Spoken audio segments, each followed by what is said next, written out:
Welcome to Historic Lullabies. I'm so glad you're here. Whether it's your first visit or your 100th, thank you for allowing this gentle little corner of history to be part of your evening. Wherever you are tonight, curled beneath a soft blanket, resting on a quiet train ride home, or perhaps sitting still in the hush of an empty room, know that you are in good company. Here, we take our time, we drift, we wander, we explore the past not with a magnifying glass, but with a sleepy gaze, like watching lamplight flicker on rain-washed glass. Tonight's story takes us to New York, but not the city you know. No subway cars clattering beneath your feet. No glass towers shimmering in the skyline. Instead, imagine narrow cobbled streets, the steady clop of hooves on stone, and a candle's glow drifting across a lace-curtained window. The year is somewhere in the 1800s. Let's not be too precise. Time tonight is something you glide through, not grip.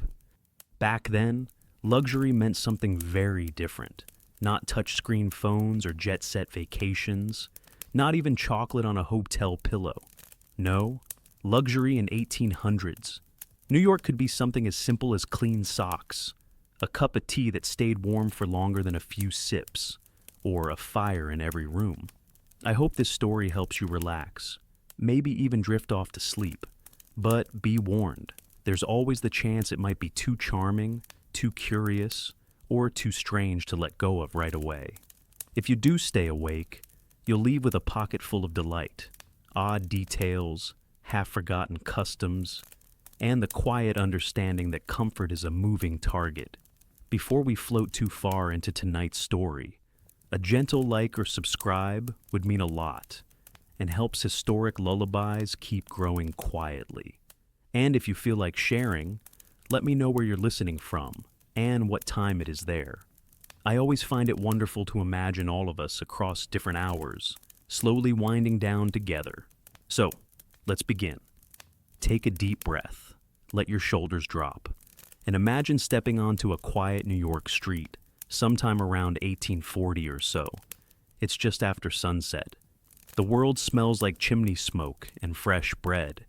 You tug your coat tighter, not because you're cold, but because it feels good to be wrapped in something warm. Let's talk about what it meant, truly meant, to live in luxury then. Because while wealth has always existed in some form, the idea of luxury in the 19th century was much humbler. Back then, opulence didn't necessarily glitter. It steamed, simmered, or glowed. It was warm feet on a cold morning. It was having water indoors when others still carried buckets from the pump. It was space, silence, a second pair of gloves. In many homes, even those considered respectable, rooms were crowded. Entire families, sometimes with boarders too, shared tight quarters. Privacy was a privilege. A separate room for sleeping was considered special. A door that closed with a latch was grand. If your family had the luxury of not renting out your parlor to strangers passing through, you were already living well. And light. Let's talk about light. Before electricity flicked on with a switch, light came in with a cost. Candles were expensive. Oil lamps were smoky. Gaslight, when it arrived, was a marvel. Having enough light to read by after sundown was an indulgence. Not just the flame itself, but the leisure time to sit and read by it. That, too, was luxury. Your fingers run along the wood grain of a polished banister. Maybe it creaks slightly under your touch.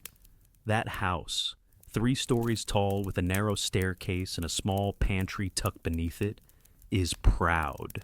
Not grand, perhaps, but proud. Because there's a rug on the floor, a picture on the wall, and somewhere in the back, a servant, if the family could afford one, stoking the fire in the parlor. Some homes had more. There were brownstones lined with imported wallpaper, marble mantels, and furniture straight from Paris, though many pieces were clever American copies, just convincing enough to impress a guest. But even in those homes, luxury looked different than today. The idea wasn't to flood the senses, but to soothe them, to create stillness. Imagine a woman standing in front of a mirror, pinning up her hair by lamplight. The comb she uses has ivory teeth. Her slippers are velvet. Not because she's going out, but because that's how one dresses at home when things are going well. Her tea is kept warm in a china pot. Her letters arrive with a wax seal. These are the details of comfort in that time. And for a moment, think about the absence of noise. No humming refrigerators, no distant sirens, no ticking clocks unless someone remembered to wind them. The quiet in an 1800s New York home could be so complete that the sound of a spoon touching a saucer felt like music. Still, it wasn't all serenity. Soot stained the windows, chamber pots needed emptying, mice scurried through kitchens, and the laundry always smelled like soap and coal.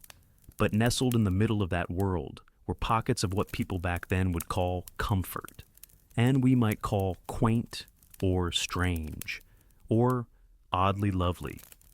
Luxury wasn't loud, it was subtle. It was the way a well-trimmed beard showed you had time to visit a barber, or how the shine on a pair of boots said you didn't walk through mud, or how not smelling of coal smoke meant someone else had cleaned the hearth. Tonight, we're going to trace these comforts, the little luxuries, from wallpaper to warm bread, from feather beds to finely folded linens. We'll look at what they meant, how they changed, and how they vanished, or maybe, in quiet ways, survived. Because sometimes, when the modern world feels too sharp or too much, it helps to remember a time when simply having hot water in your wash basin was enough to make you feel wealthy. So now, let's gently wander from room to room, street to street, detail to detail, and see what we find in the quiet glow of a New York night long ago. You step quietly across the threshold, your boots brushing against the edge of a thin woven rug that's seen many shoes before yours. The door behind you closes with a wooden sigh. The air smells faintly of boiled potatoes, old wallpaper paste, and just a hint of pipe tobacco, comforting, lived in, and unmistakably domestic. You've just entered a boarding house in 1800s New York. Boarding houses were everywhere back then. They weren't just for travelers, as we might imagine a hotel today, but for working families, shop girls, newlyweds, traveling salesmen, and widowers with tired hands and nowhere else to go. Entire lives unfolded in these tight spaces. Privacy was traded for proximity, solitude exchanged for survival. You pass down a narrow hall where portraits hang askew, their subjects long forgotten, their frames gathering the polite dust of time. A brass service bell waits at the end of a cord by the parlor door, its surface worn by dozens of hopeful fingers. It might summon a pot of weak coffee or a basin of warm water, if the maid wasn't too overwhelmed. In this house, luxury is measured in small things: a soft chair by the fire, a second helping of stew, or a room without drafts. Some guests stay for months, some for years, and some, after only a few days, leave their names behind on door frames and recipe scraps. The house remembers all of them. The walls carry echoes of bedtime lullabies, of snoring, of whispered confessions under stairwells. The landlady rules it all with a quiet kind of power. Her hands are red from washing, her apron always a little damp, but her word is final. If she likes you, you might get the better room, the one with a small window and half a view of the bakery next door. If not, you might find yourself next to the back stairwell, where the coal is hauled up and down, and sleep arrives only in short, coal-dusted bursts. Most rooms are shared. Curtains divide the space, and voices carry through the thinnest of walls. Still, people learn to make their own pockets of peace. A lace scarf draped over a lamp for softer light. A pressed flower between dictionary pages. A handkerchief stitched with someone's initials, hidden in a drawer. These are the little luxuries of boarding house life. There's no running water here. If you want a bath, you need to ask in advance. A tub will be brought up and filled, bucket by bucket, from the kitchen stove. The water cools quickly. You'll hear someone pacing outside the door, waiting their turn. The soap will be soft, hand-cut, and probably shared. Still, the steam will swirl around you, and for a few minutes, it feels like your own private spa. Downstairs, the parlor is the heart of the house. The fire is modest but warm, and the chairs don't match. There's always someone sitting with mending on their lap, someone reading last week's paper aloud, and someone pretending to nap while really just listening.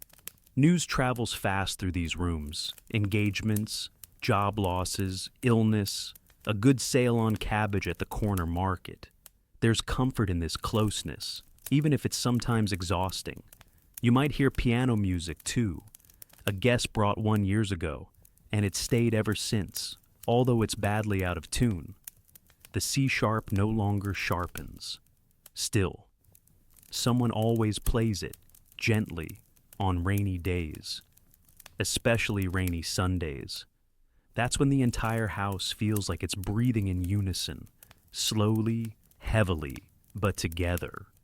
Meals are served at long tables. You take your spot and greet your neighbors, most of whom you've never formally met, but whose coughs and footsteps you already know by heart. Tonight's dinner is beef stew. It's watery, but there's bread to soak it up. And if the landlady is in a generous mood, there might be apples baked with cinnamon. You take two and save one in your pocket for later. There's a boy who sweeps the entryway, no older than 10. He hums to himself as he works. And sometimes you catch him talking to the cat that lives under the porch. The cat doesn't have a name. It doesn't need one. Everyone in the house simply calls it the cat. And when it disappears for a few days, someone always leaves out scraps on the back step, just in case. Upstairs, your bed waits. The mattress is stuffed with horsehair. It creaks like it's telling secrets, but the blanket is heavy, and that's what matters. You tuck yourself in. A faint scent of lavender clings to the pillowcase, a remnant of someone's careful washing. You hear footsteps pass down the hallway. A door shuts gently. Somewhere, someone sneezes. These sounds, strangely, soothe you. They remind you that you're not alone. And that, perhaps, is the real luxury of the boarding house. Not the softness of the chair or the sweetness of the apples, but the human warmth stitched into its every corner. You are surrounded by stories, even if they're never told. By people, even if their names remain unknown. Historians still argue whether boarding houses were a sign of progress or desperation. Some say they offered community. Others call them a symptom of overcrowded cities.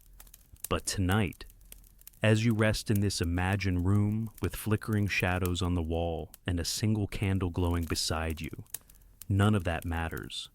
What matters is the quilt pulled up to your chin, the murmur of distant voices, and the quiet understanding that this mix of closeness, routine, and small kindnesses was once what it meant to live well. Morning arrives slowly in the boarding house.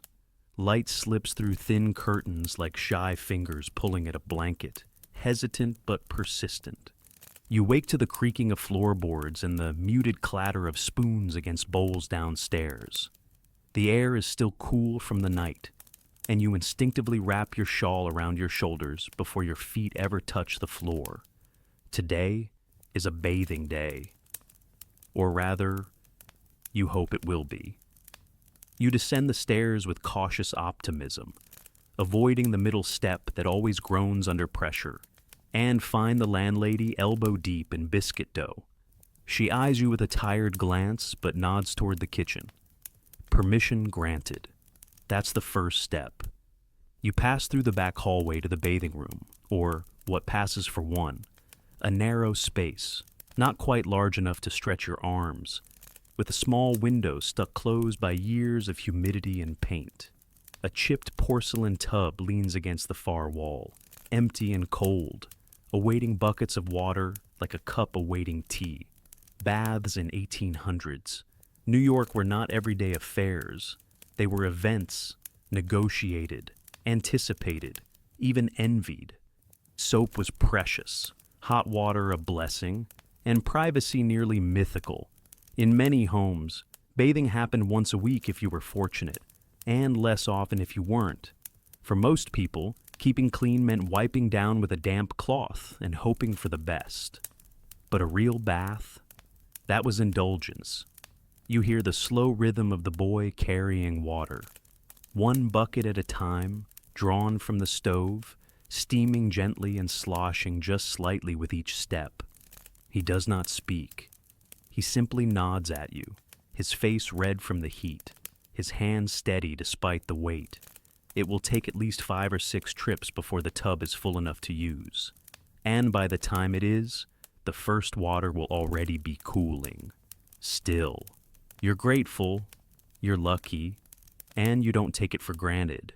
The bar of soap you unwrap is hand-cut, slightly irregular, with a faint lavender scent. Softened from sitting too close to the fire, it feels almost too beautiful to use. You press it to your cheek for a moment before setting it on the edge of the tub. The towels are stiff and scratchy, dried by the fire, not by breeze, and the sponge is more patch than puff. But the room fills with steam, and your breath fogs the window. And in this moment, it feels like something sacred. Undressing is a private ritual, even when there's no one watching. You fold each layer with care, placing them on a small wooden chair. Your corset, your petticoat, your blouse, your skirt. You move slowly, not out of hesitation, but out of reverence. By the time you step into the water, it is no longer just a bath. It is a transition. The heat envelopes you like a story being whispered only to you. Muscles soften, fingers uncurl. You close your eyes and let the steam gather on your skin. A drip from the ceiling taps gently into the tub, rhythmic and hollow, somewhere, far away. You hear someone humming. It might be real. It might be in your head. Either way, you let it in. For a brief, suspended time, you are neither worker nor tenant nor stranger. You are simply a person in warm water, wrapped in scent and quiet. And in that stillness, even the wooden floor beneath the tub feels like it understands. In more affluent homes, bathing looked quite different. Wealthy New Yorkers began to install indoor plumbing in the latter half of the century. Pipes that groaned and clanked brought hot water up from coal-fired boilers, and clawfoot tubs gleamed in rooms lit by gaslight chandeliers. Soap came imported in embossed boxes, and bath sheets were monogrammed and warm. But even then, baths were not yet common. Many still feared water on the skin could open pores to disease. Doctors debated whether warm baths made people lazy. It was a time of transition, both in hygiene and in comfort. For those less fortunate, bathhouses served as public sanctuaries, part cleanliness, part community, part necessity. For a few cents, you could soak in a room filled with steam and voices, lined up in rows of quiet desperation. These were not luxurious, but they were better than nothing. They were better than scrubbing behind a barn or standing in a basin in the cold wind. Historians still argue whether bathing in the 1800s was shaped more by science or by shame. Some say people feared illness from excess moisture. Others believe it was simply impractical. But in practice, it was always a question of access, of labor, of warmth. Luxury, after all, often lives where effort meets reward. You lean back in the tub. The water has cooled now. The steam thins. You feel the air change. It's almost time to rise, but you take one more moment, one more breath. You close your eyes and let your hands drift along the surface, listening to the soft echo of your own movement. You remember being told once that clean skin is its own kind of protection, not against illness, but against forgetting yourself. When you dry off, the towel leaves faint scratches. You pat, not rub. You redress in reverse order: skirt, blouse, corset. Your hands fumble a bit at the laces. You no longer feel quite the same. Cleaner, yes, but also softer around the edges. As if the water took something heavy away and replaced it with air. The boy knocks once on the door to collect the bucket. You thank him without speaking. He lifts the metal with both hands and disappears again down the hall, humming faintly, off to fetch for someone else. You step out into the hallway, hair still damp, cheeks flushed with heat, and though no one greets you, though the corridor is empty, you feel oddly noticed. Not by a person, but by the house itself, as if it recognizes the ritual you've just completed. And in return, it grants you a brief moment of calm, a quiet luxury, not in gold or lace, but in steam and warmth, and the memory of lavender soap. Your feet, still tender from the warmth of the bath, slide gently into your boots. The leather creaks just a little as it stretches around your ankles, still slightly damp from steam. These aren't just any boots. They've been polished with beeswax and buffed with a worn cloth until they shine faintly, even in the hallway's dim morning light. In the 1800s, shoes like these spoke louder than jewelry, especially for those who walked rather than rode. Outside, the cobblestones are uneven and glistening faintly from an early mist. They're slick in patches, warm where the sun touches them. You step carefully, but with purpose. Footwear back then wasn't just a practical concern. It was an expression of dignity, of aspiration, of self, and boots, for many, were among the few items worth investing in. Not everyone could afford good shoes. For the poor, soles were patched until they could hold no more thread. Children often ran barefoot in warmer months, their toes toughened against the street's bite. But to have a sturdy pair of boots, that meant you could keep moving. That meant you were respectable. You pass others on the street. A delivery man in scuffed leather, a young woman lifting her skirt slightly to keep her polished toe from the mud, a banker whose heeled shoes echo confidently with each step. Shoes were more than protection. They were social currency. The right pair could take you places, and the wrong pair could keep you firmly in place. For women, the game was even more delicate. Buttoned boots with fine embroidery, soft slippers for indoors, pointed toes that peeked from beneath layers of skirts. Comfort was secondary. Elegance came first. Some even stuffed their shoes with cotton to make them look smaller. The irony wasn't lost. Luxury often meant enduring discomfort, as long as it looked nice. Corsets, like those you wrapped around your ribs earlier, operated on the same principle, shaping the body to fit fashion, not the other way around, but where the corset constrained the middle. Shoes framed the foundation, carried you forward, whether toward market or marriage. In wealthier homes, servants polished boots each night.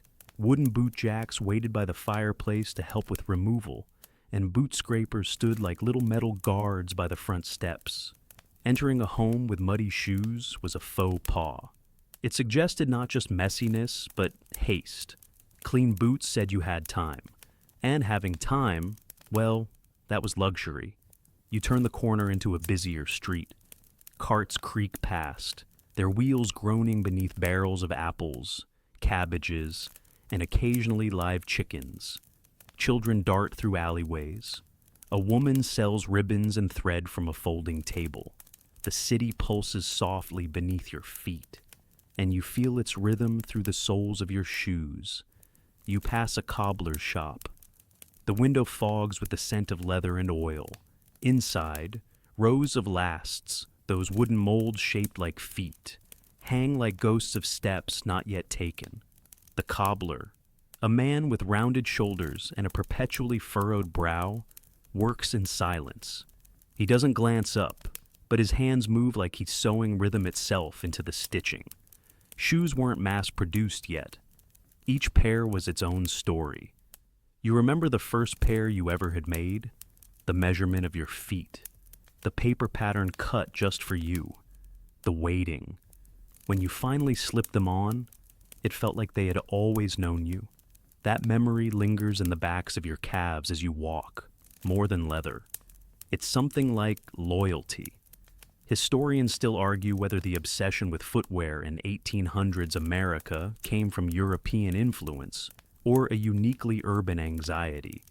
Some say polished boots signified a civilized society rising from the mud of the frontier. Others think it was simply vanity, walked out over long distances. But either way, in cities like New York, shoes meant something. They were a kind of invitation, quiet, but noticeable. Further down the street, you catch a glimpse of something unexpected, a pair of satin slippers, poking out from beneath a vendor's cart. A woman, seated on a stool, pours tea into a chipped porcelain cup. Her shoes shimmer faintly in the morning light, clearly out of place among barrels and crates. She sees you looking and smiles as if to say, "Sometimes we carry our comfort with us." And maybe that's true. Because while not everyone could afford satin or embroidery or imported Italian leather, many still found ways to make do with grace. Ribbons replaced frayed laces, ink touched up scuffed toes, a bit of flour dusting dulled the shine of aging polish, making old boots look respectable once more. You stop briefly outside a shop window. Inside, a mannequin wears a walking dress in pale blue, complete with matching boots, lace up, high-heeled, and impossible to walk more than a few blocks in. But that wasn't the point. They were for stepping into drawing rooms, not muddy streets, for promenades through well-kept parks, not errands, for being seen, not getting anywhere. Luxury, it turns out, wasn't always about having more. Sometimes, it was about having something purely unnecessary, a little extravagance that said, "I don't need this to survive, but I like it anyway." A bow on the toe, a button carved from bone, a soul stitched in red, just because no one else would know but you. As you turn toward home, the city softens. The sun has risen higher, burning away the mist and warming the stone beneath your feet. Your boots are no longer just practical, they feel like protection. Against puddles, against cold, against the weight of the day. And though no one may comment on them, though they'll be pulled off tonight and set quietly near the hearth, they remain one of the simplest and oldest expressions of care we have, to wrap the feet in comfort and keep walking forward. By the time you return to the boarding house, the daylight has already begun to soften. It doesn't disappear all at once. It simply recedes, like tea cooling in a cup. The shadows grow longer across the cobbled street, and windows begin to glow faintly with evening warmth. It's then that you notice a particular flicker, steady but soft, glowing behind the lace curtain of a parlor window. Gaslight. There was a time when New York City lived by the rhythms of firelight. Candles that burned too quickly, oil lamps that hissed and smoked, hearths that warmed and lit in equal measure. But with the introduction of gaslight in the early 19th century, light became something more precise, something almost magical. You climb the steps, passing under the iron bracket that holds a small glass lamp aloft. A gentle hiss rises from it, subtle but constant, like a cat's purr. The flame is blue at its core, yellow at the tips, and it casts an amber hue across the steps. The lamplighter came by earlier, turning the valve just so, lighting it with a practiced flick of his taper. Inside, the parlor is transformed. Shadows still live in the corners, but now they dance more deliberately. The gaslight isn't harsh. It's calm, steady, dignified. It creates halos around faces, gleams off the polished wood of the sideboard, and turns the brass teapot into a vessel of liquid gold. You pause for a moment near the fireplace, looking up at the wall bracket that holds the gas sconce. It's shaped like a tulip, perhaps, or a shell. Decorative, yes, but more than that. It's a signal, This home has gas. This home has modernity, light on demand, comfort that flows quietly through hidden pipes. Not everyone had this. Not yet. The boarding house is one of the lucky ones. Many homes in the city still rely on candles, carefully rationed and tucked away in drawers lined with linen. Even a single beeswax candle was costly. Lighting every room was wasteful. Most families chose one flame, and everyone gathered around it, reading, darning, sewing, quietly listening. A single point of light, like a sun at the center of their own small galaxy. But now, with gas, light has multiplied. One in the hallway, one in the kitchen, one in the front room, and, if fortune favors you, one upstairs near your bedside. You reach out toward the sconce, hand hovering close. The heat is gentle, almost motherly. You don't touch it. You don't need to. It's enough to be near something so quiet, so constant. Gaslight changed the way people lived. Evenings became longer. Parlors remained open. Supper could stretch out with conversation and cards. Shopkeepers stayed open past dusk. Gas meant time itself could bend a little, stretch into the hours once swallowed by darkness. But it wasn't just utility. It was theater. A dinner table under gaslight gleamed in a way candlelight never quite could. It made cutlery sparkle, eyes glisten, and cheeks glow with a kind of quiet drama. It made people linger, and lingering, too, was a luxury. In the city's grander homes, elaborate chandeliers hissed gently above marble floors.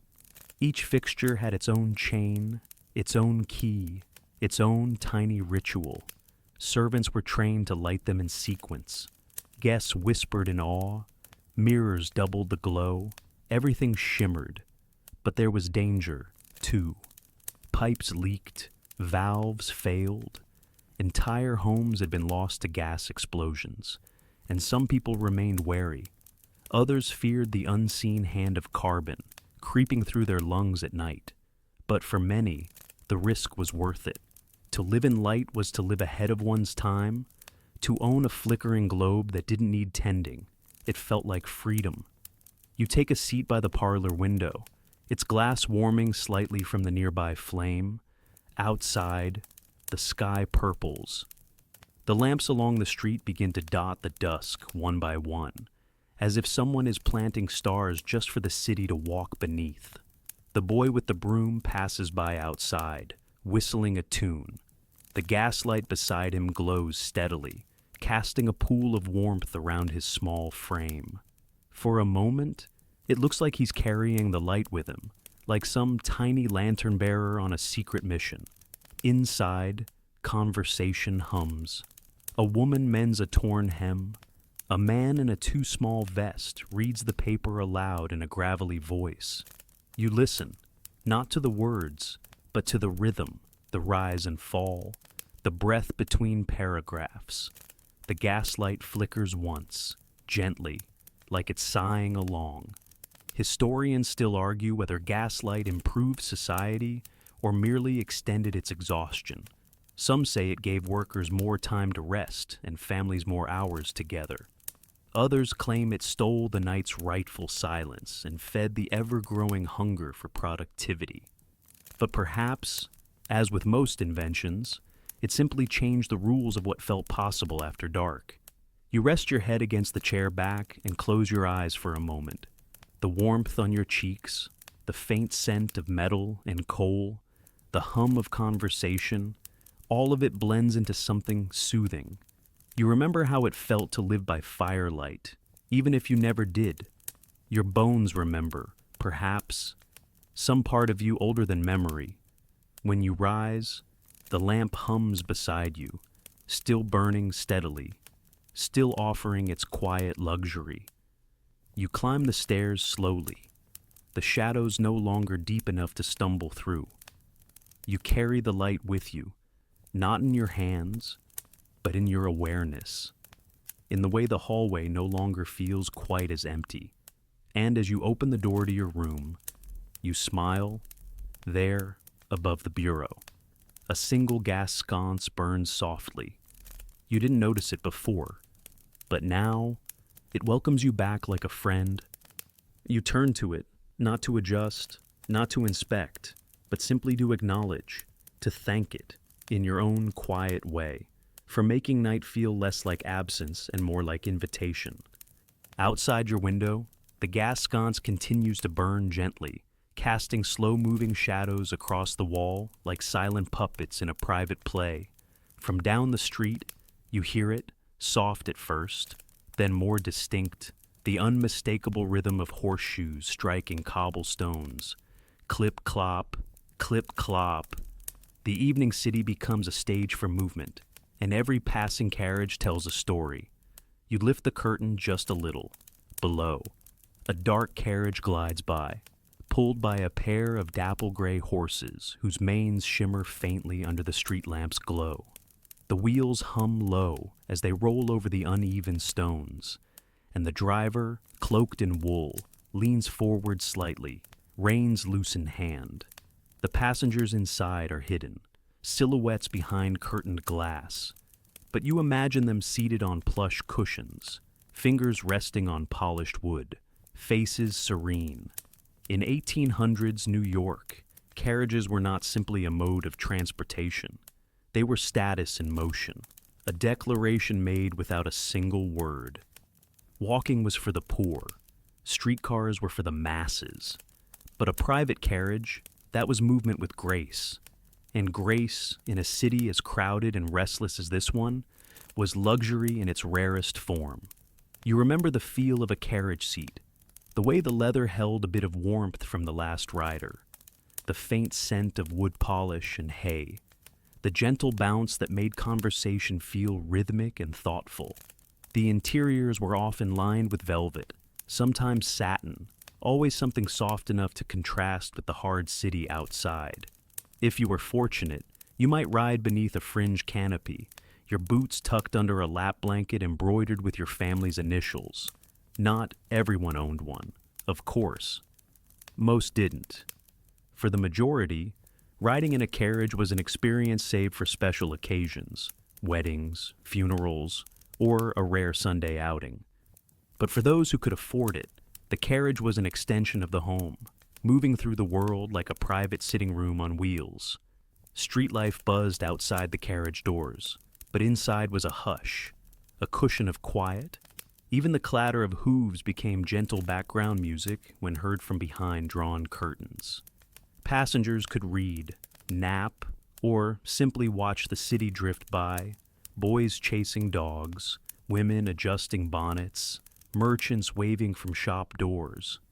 Everything became a scene, and you became the observer, untouched.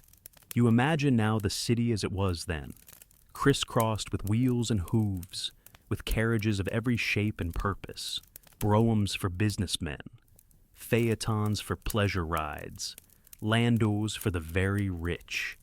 Even hired hacks, the city's early taxis, came in varying degrees of elegance. Some had thin cushions and drafty panels. Others, favored by loyal patrons, featured gleaming lanterns and the occasional glimpse of floral upholstery. And the sounds.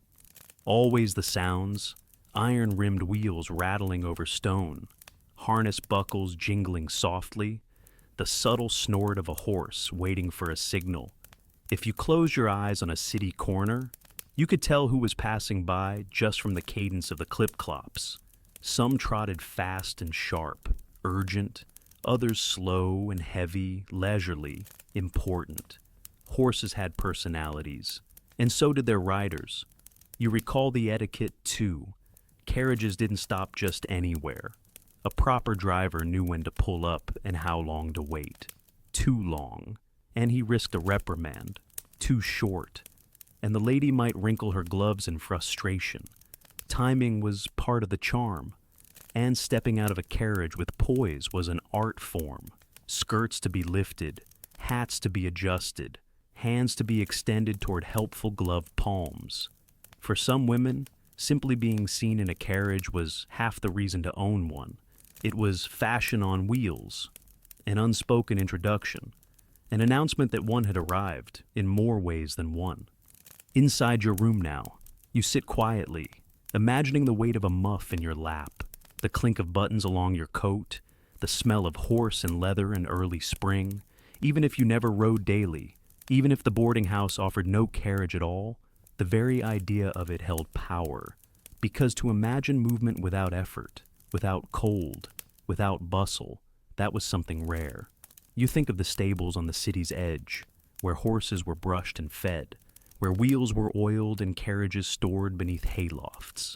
A whole world existed to support those brief, graceful journeys through the city. Grooms and stable boys worked in cold dawn light so that someone else could glide by at dusk. You remember reading once that luxury always has a backstage, and this was true here too. Historians still argue whether the rise of the carriage was a sign of technological progress or social division. Some say it reflected innovation. Others see it as a widening gap between those who could ride and those who could only watch. But for the people inside, at least for a little while, it meant warmth, distance, dignity. Outside, the sound has faded. The last carriage has turned a corner. The cobblestones glisten now under gaslight alone. You close the curtain and lean back, the chair creaking gently beneath you. No velvet seats, no embroidered blankets here, just the memory of motion, the imagined sway of a private room gliding through the night. And perhaps that's the true luxury, being able to slip away without moving at all, to feel carried, to know that somewhere, someone once moved through the same streets with that same quiet longing to be both part of the city and separate from it, wrapped in softness, lit by flickering lamps, carried by horses that didn't ask why. You remain still in your chair for a moment longer, the imagined motion of the carriage gently ebbing from your thoughts. But now, another warmth calls to you, not the swaying of velvet seats or the clip of hooves, but something gentler, more domestic, something that steams softly in porcelain. You think of tea, not just the drink itself, but the entire ritual, the preparation, the presentation, the pause. In 1800s New York, tea was more than a beverage. It was an event, a ceremony of comfort dressed in lace and silver. It was what you served to guests when words were too loud. It was how you passed the hour between 4 o'clock and supper. It was quietly and unfussily, a sign that your home knew how to offer gentleness. You rise from your chair and walk toward the parlor sideboard, where the landlady keeps a modest tea service tucked behind linen-draped shelves, porcelain cups with delicate lips, saucers that clink like laughter, tiny spoons no longer than your finger, their handles curved like musical notes. You lift one, and it feels like holding a sigh. The kettle hums softly over the iron stove, not quite boiling yet, but close.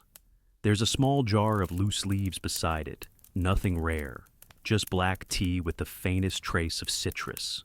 You measure it out with quiet care, spooning it into a metal infuser shaped like a heart. Not for sentiment, necessarily, but because that's the shape the tinsmith happened to use. Still, it makes you smile.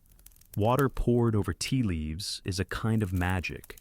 You watch the steam rise, slow and spiraling, and feel it touch your face like a blessing.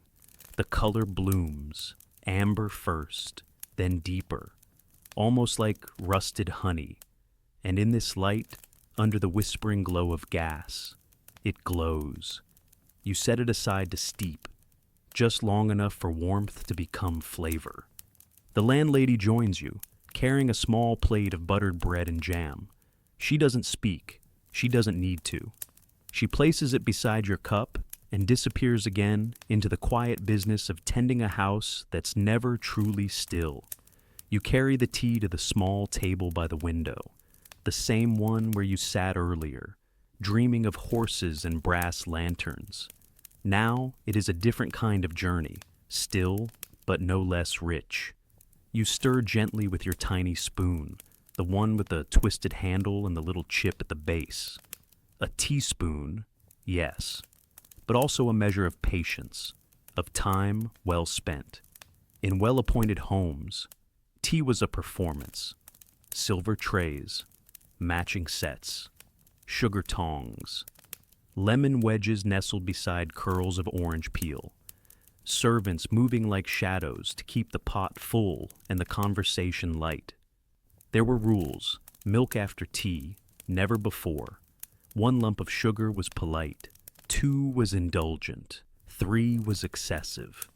And the way you held your cup, elbow close, wrist relaxed, no sloshing, was silently noted by every guest. But in boarding houses, the ritual was humbler. Perhaps 2 or 3 cups shared among 5. Perhaps a chipped lid, a mismatched saucer, a spoon borrowed from the soup drawer. And yet, the meaning remained. The cup still warmed your hands. The steam still softened your breath. The pause still made space for you to simply exist, not perform. You sip slowly now. The taste is ordinary, but familiar. You bite into the bread and feel the buttery richness coat your tongue, the jam bright and sharp beneath it. Your thoughts wander to tea parties you've read about, those grand affairs in parlors with pianos, where young ladies laughed too loudly and matrons compared hats. But those were mostly fiction. In truth, most tea was sipped quietly, between chores or after walks, when boots were finally off and hands could rest. In some parts of the city, tea came in bricks, pressed and dark, broken off in chunks with a knife. In others, it was sold in tins with painted labels, advertising exotic origins: India, China, Ceylon. Even if the leaves had traveled far, the ritual stayed rooted here, in your hands, in your cup, in the steam brushing your cheeks. Historians still argue whether tea culture in America was truly inherited from Britain or whether it evolved into something more democratic. Some say it remained a performance of class. Others insist it became a common ritual of comfort, stripped of snobbery but rich with meaning. Perhaps both are true. Tea, after all, is what you make of it. A symbol, a habit, a warm breath between sentences. You take another sip and set the cup down softly. The spoon rests beside it, its bowl flecked with amber drops. Outside the window, the sky deepens to navy. Lamps burn along the streets. Somewhere downstairs, someone sneezes, followed by a muffled laugh. The house, as always, breathes around you, and you think, not for the first time, how strange it is that something so simple, water, leaves, and time, could feel like such a gift.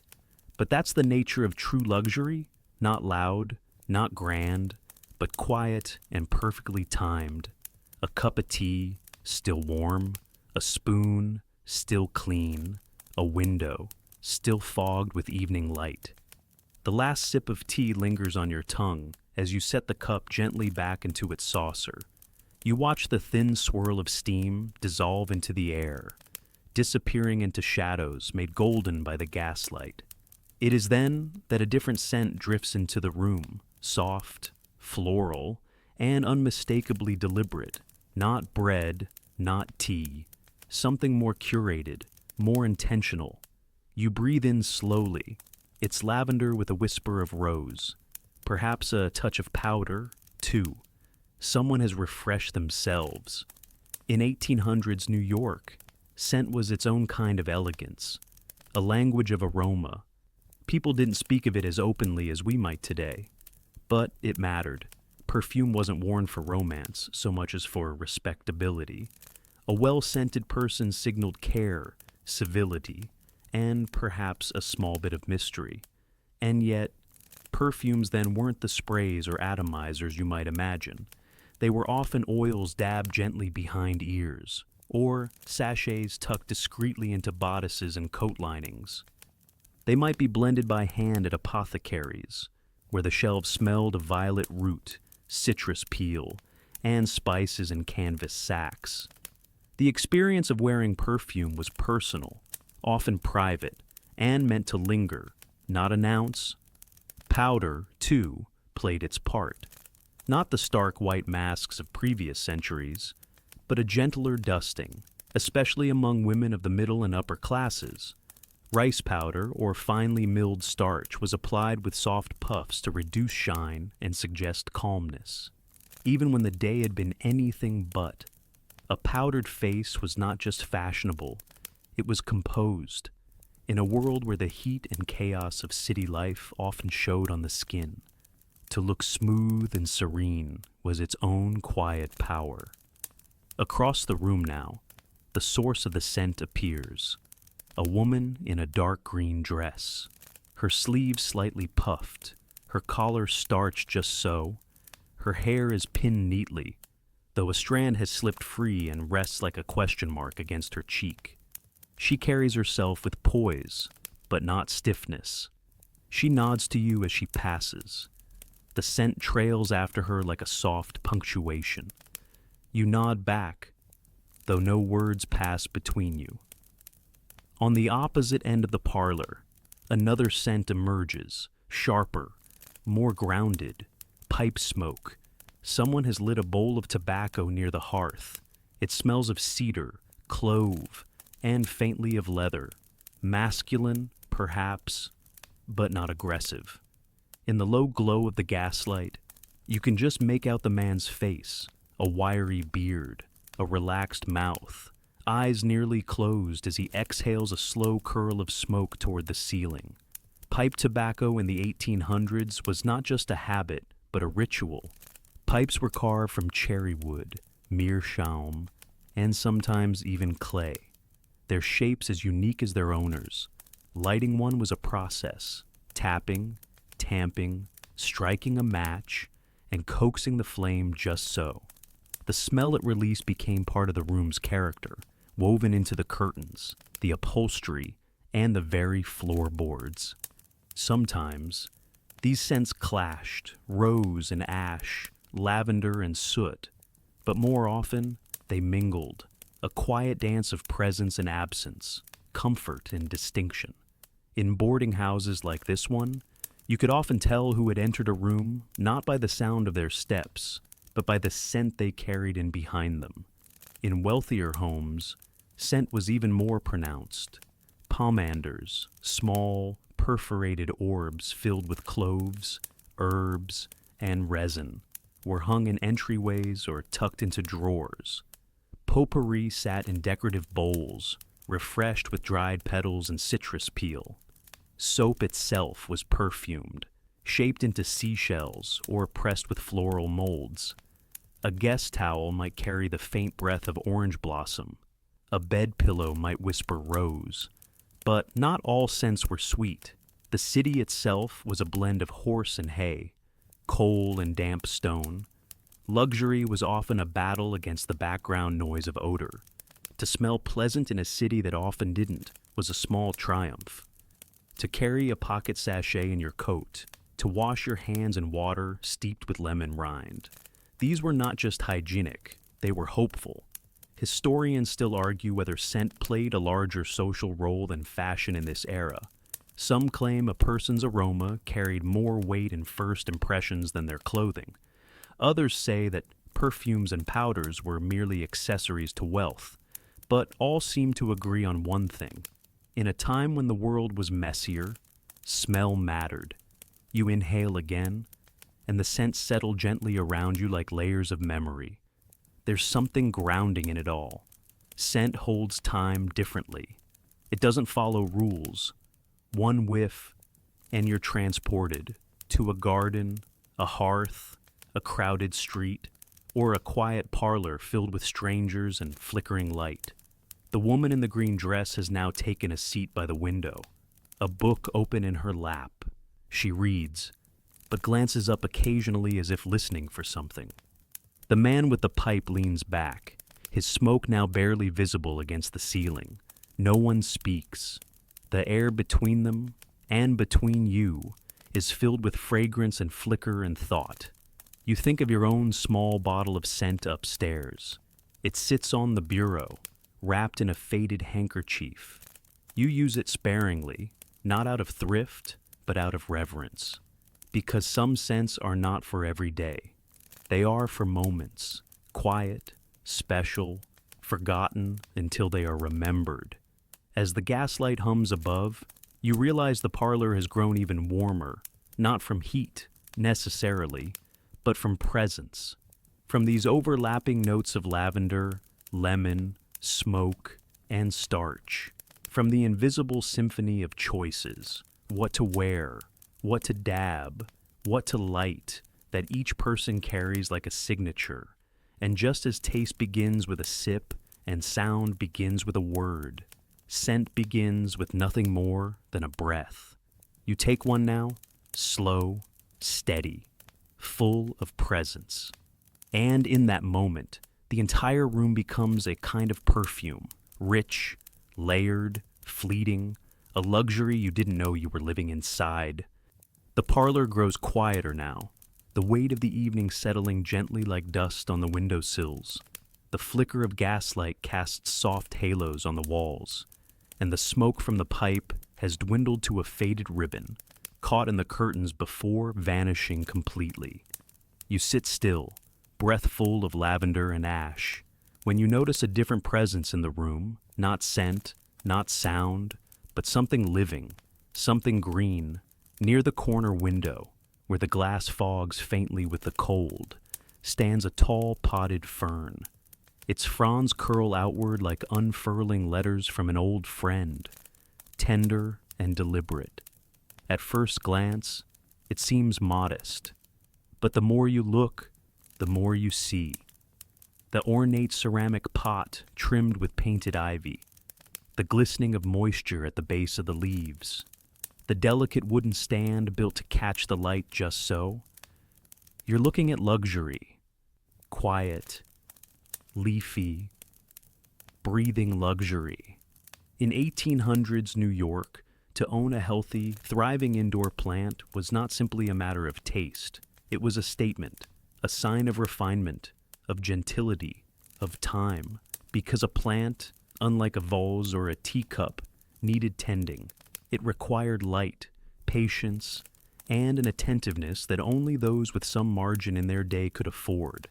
The fern you see was likely purchased from one of the new floral shops springing up in the city, places where ladies in gloves wandered between rows of potted palms, geraniums, and the occasional exotic orchid, freshly arrived on steamships. They would ask about soil types, whisper about misting practices, and compare the resilience of English ivy to that of the rubber fig.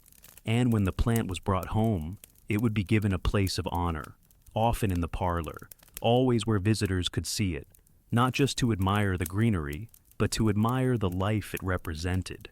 A flourishing plant suggested a flourishing home. You recall reading about the fern craze, pteridomania, the newspapers called it. People became obsessed. Ferns climbed up walls and mounted frames, spilled over from corner stands, dangled dramatically from ceiling hooks. Nurseries couldn't keep up. Catalogs promised plants that could survive even the darkest winter corners, and households with means filled every available space with trailing vines and leafy fronds. But plants weren't just for show. They were believed to have moral value. To tend to a living thing was seen as character building, to water gently each morning, to rotate toward the sun, to dust each leaf with a soft cloth. This was not vanity. This was virtue. And for the poor, even a single potted violet could feel like a triumph, a splash of color in a window, otherwise gray, a reminder that life could thrive even where the city pressed in too tightly. Children might grow beans in glass jars, watching roots squirm downward. Women might coax cuttings from borrowed stems, hopeful for a bloom. You look again at the fern. Someone has placed a lace doily beneath the pot, perhaps to catch drips, or perhaps simply to make it beautiful. Nearby, a glass pitcher half filled with water waits on a low shelf, The care is obvious, the affection undeniable. In the wealthiest homes, conservatories were constructed, grand glass structures attached to the back of brownstones or built atop townhouses, filled with filtered light and scented air. Gardeners, uniformed, often silent, move through them like shadows, tending to lemon trees, jasmine vines, and banks of calla lilies. Guests were invited to stroll the paths, sip tea among the roses, admire the trickling fountains. But for most New Yorkers, luxury didn't live in glass palaces. It lived in corners, on windowsills, in humble clay pots holding delicate stems. You think of the plant you once tried to grow, a small begonia, pink as a sunrise. It lived by the kitchen window. You watered it each morning, whispered to it once or twice, and celebrated the arrival of every new leaf like a letter from a dear friend. When it wilted one winter, you grieved quietly, as if for a pet. You still remember how the last leaf curled into itself, like a sigh. Historians still argue whether the popularity of houseplants in the 19th century stemmed from aesthetics, health beliefs, or something deeper. Some claim it was about mimicking nature in a city that grew harder by the day. Others say it was simply the next fashionable obsession after wallpaper and wainscoting. But perhaps it was something softer than that. A need to be reminded of growth, of patience, of something green in a world of soot and stone. The fern sways slightly now, caught by a breeze you hadn't noticed. A window left open just a crack. You imagine its roots stretching slowly, silently, beneath the surface.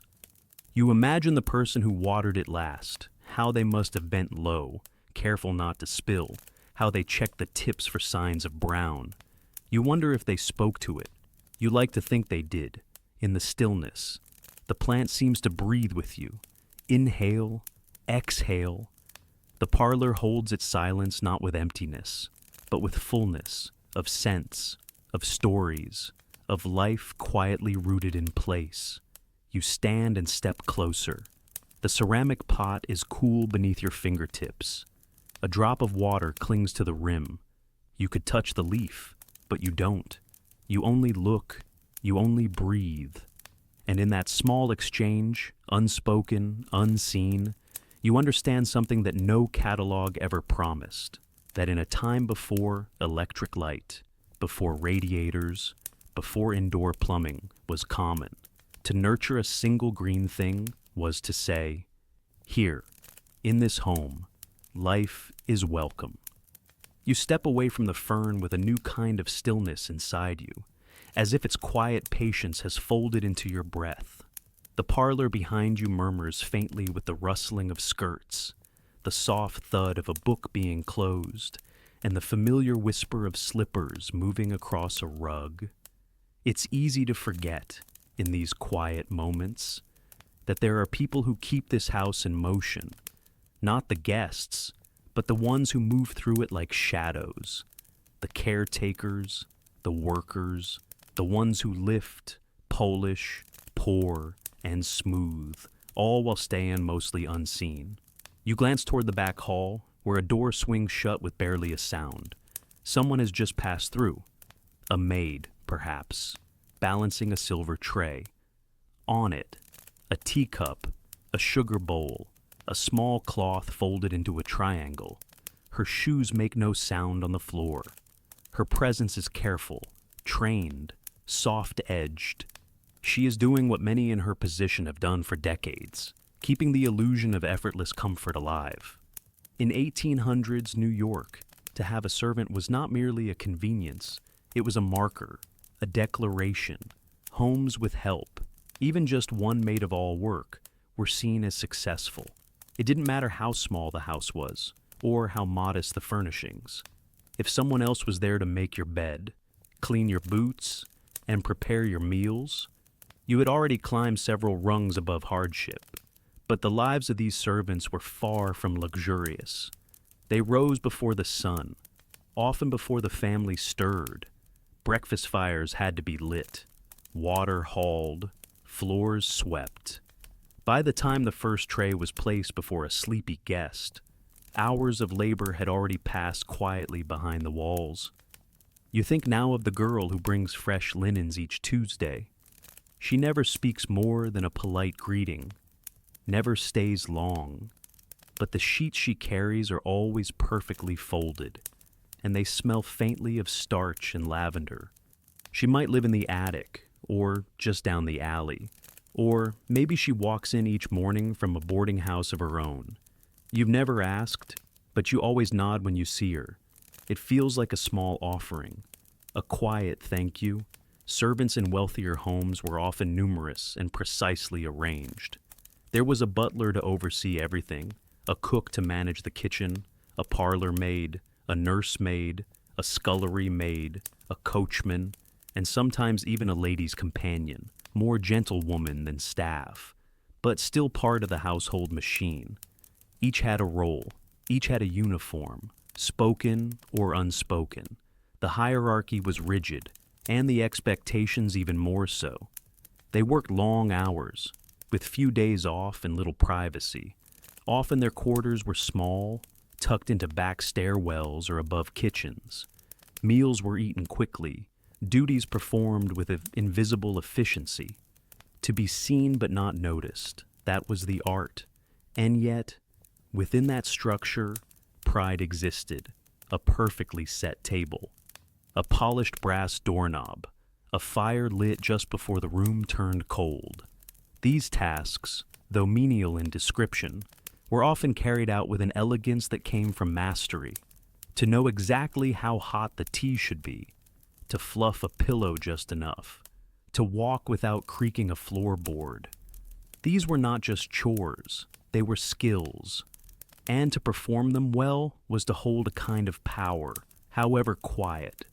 In homes like the one you find yourself in now, a single servant might do the work of three.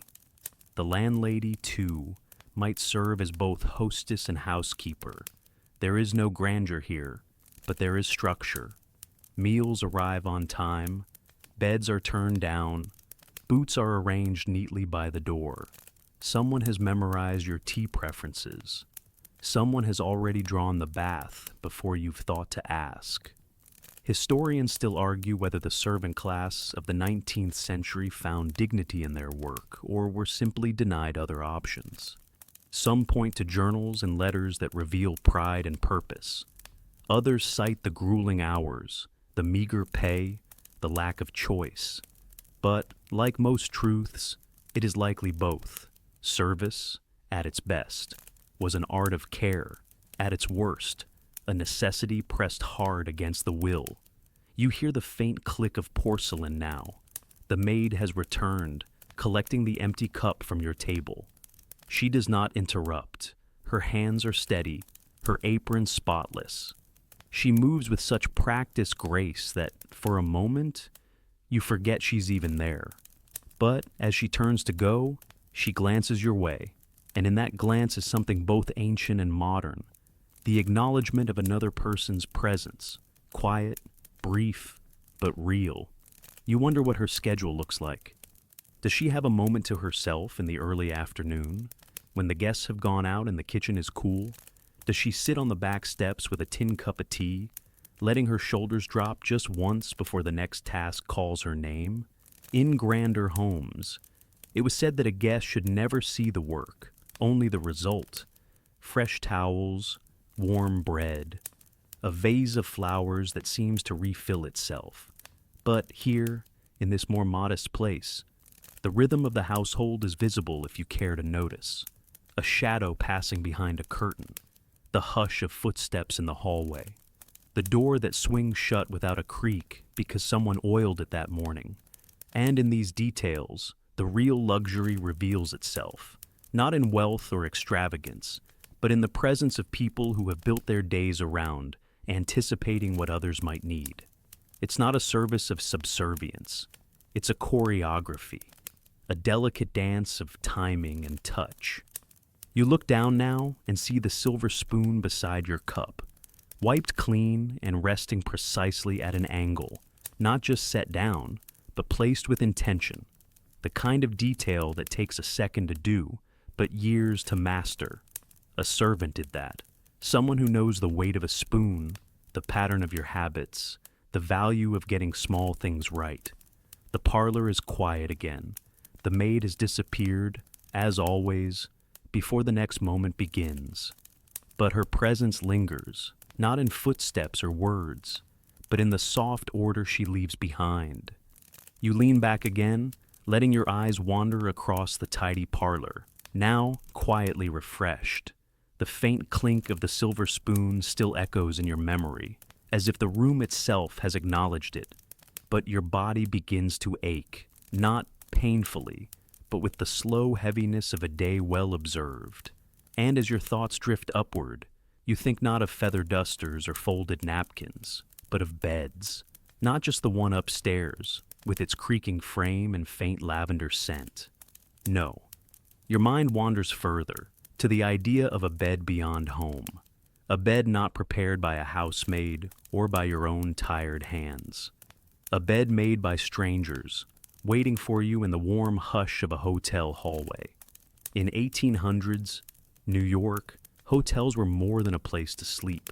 They were an experience, an introduction, sometimes even a transformation. To walk into a fine hotel lobby, marble floors echoing beneath polished boots, gaslights glowing from cut glass chandeliers, potted palms reaching toward painted ceilings, was to step into another world.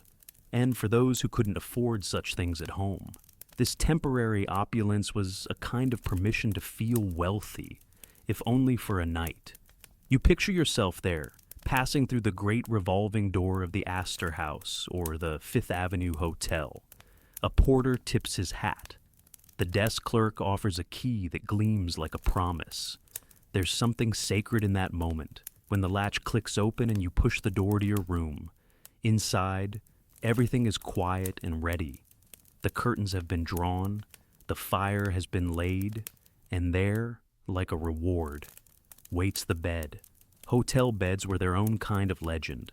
Feather beds piled high, mattresses stuffed with clean straw or spring coils, crisp linens tucked so precisely that undoing them felt almost ceremonial.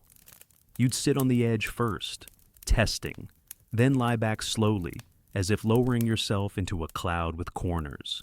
For the working classes, used to shared beds or uneven straw pallets, this softness felt unreal, something between decadence and dream. Of course, not every hotel was a palace. There were boarding houses that offered hotel-like service in name only, with thin walls and threadbare quilts. But even the humbler establishments knew the power of presentation.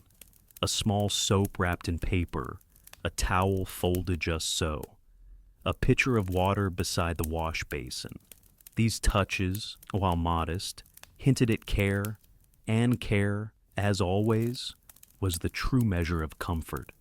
In the finer hotels, luxury extended beyond the bed. A bellboy might carry your trunk with gloved hands. A chambermaid might place fresh flowers on your nightstand. Some rooms even offered writing desks, complete with embossed stationery and inkwells. You could sit and compose letters by gaslight, the scratch of your pen accompanied by the distant murmur of the hallway and the occasional creak of floorboards overhead. You recall stories of hotel dining rooms filled with gentle laughter and clinking glasses. Guests dined by candlelight under ceilings painted with cherubs, their conversations floating above porcelain dishes and silver flatware. And afterward, they returned to their rooms not just fed, but comforted, their slippers waiting by the bed, a carafe of water on the dresser, the curtains drawn just so. And if you couldn't afford to stay, you might simply pass through. Some New Yorkers visited hotel lobbies simply to breathe in the scent of polish and perfume, to listen to the hush of expensive footsteps, to feel the velvet on the armrests of lobby chairs. It was enough to be near the idea of rest, dressed in satin and silence. Historians still argue whether 19th century hotels democratized luxury or deepened the lines between classes. Some claim hotels gave travelers, regardless of origin, a taste of elegance. Others insist they merely paraded opulence behind price tags. But both can be true. A bed, after all, is a great equalizer, and how it's offered often says more than who can afford it. You think now of the bed that awaits you upstairs, not grand, but steady. The sheets likely turned down, the quilt warm from holding the day's quiet. It's not a hotel, but in its own way, it is ready for you.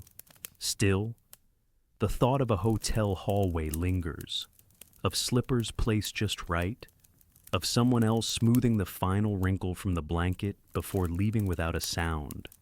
In many old hotels, it was said you could hear the heartbeat of the building in the hallways, the steady thrum of pipes, the creak of wooden joints, the soft footfalls of those tending to guests. Hallways that never truly slept, where voices became whispers, and sleep passed from room to room like a gentle fog. The hallway was not just a passage, it was a pause, a quiet between destinations. You imagine walking one now, a long, carpeted corridor lined with gas sconces, their light painting the walls in warm gold. The carpet is floral, slightly faded, muffling your steps as you pass closed doors. Each one holds a story, a merchant drifting into sleep, a widow writing by candlelight, a child dreaming beneath a knitted quilt, each one held, protected, for just a night. And somewhere in that hallway, your door, the key slides easily into the lock. The room is warm. You step inside and everything softens. The mattress gives beneath your weight. The pillow cradles your neck. The world, for the moment, recedes. Here, luxury is not loud. It does not announce itself. It's felt in the way the sheets fold under your arms, in the hush that cushions your thoughts, in the knowledge that, for this one night, nothing more is asked of you than to rest. The gaslight dims, the hallway grows still, and as you lie back, whether in memory or in truth, you understand the gift of that silence, that simple, exquisite stillness. Not just sleep, but the invitation to arrive fully in your own rest. You linger in the warmth of that imagined hotel bed a while longer, feeling the memory of the sheets curl gently around your ankles. But as your thoughts rise back to the boarding house, to its familiar hum and ever-present hush, a different kind of comfort begins to take shape. Not rest, not sleep, but laughter, light, low, shared between a few voices too tired to worry, too relaxed to pretend. It comes from the parlor again, a ripple of amusement, someone clapping their hands, a murmur of a name followed by silence, waiting for a guess. You drift toward it, slowly, like approaching a memory. The room is softly glowing, its corners deep in shadow. The air is still tinged with lavender, coal smoke, and something sweet, perhaps plum preserves from the pantry, forgotten on the table. But now, the voices are the center, the laughter, the teasing, the gentle competition. This is not a celebration, not a holiday, just an ordinary evening made lovely by the company of others. Parlor games were one of the great evening luxuries of 1800s city life, not because they required riches or even talent, but because they required time, light, and enough ease to play. The day's work had to be done, the meal eaten, the dishes washed, the fire lit. Only then could people gather in a small circle, turn chairs to face one another, and settle into a game not meant to win, but to enjoy. You see them now, 3 women, 1 man, and the landlady. A deck of well-worn cards rests between them, though it seems the current game requires no pieces. I spy, perhaps, or who am I, where players adopt personas and everyone else must guess. One woman wears a shawl like a crown. The man has turned his collar up dramatically. pretending to be a character from a novel. No one is trying too hard. And that's the charm. In wealthier homes, these games were more elaborate. Charades with costumes, wordplay riddles with prizes, memory games and riddles drawn from etiquette books and ladies' magazines. Parlor amusements became fashionable after dinner, something to offer guests before the piano was opened. They filled the space between courses and candles, between the hush of digestion and the whisper of departure. Some games were clever, designed to show wit and poise. Others were absurd, meant to make people laugh until they blushed. The goal was never perfection. It was performance. And in that performance, social boundaries softened. A shy girl might become a queen for 10 minutes.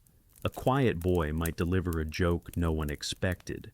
Games gave permission to pretend. And in that pretending, people found pieces of themselves they didn't always show. You settle near the edge of the parlor, unnoticed for now.